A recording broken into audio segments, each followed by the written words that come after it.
Small tools don't get lost, they escape. And once they're gone, good luck. Here's how to stop it.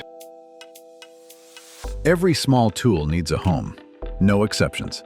If it doesn't have a spot, your brain won't remember where it goes. Put it back once, twice. After that, muscle memory takes over. If you can't see it, you'll forget it exists. Hex bit organizers, aluminum socket rails, silicone magnetic tool holders. This keeps tools from hiding under each other. Tool organizers beat deep piles every time. Before you walk away, pause. One glance. No counting, just visuals.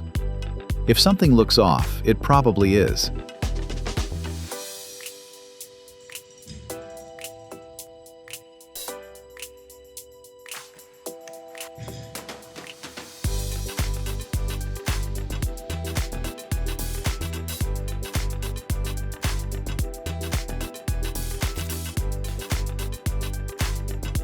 Lost tools waste time and money.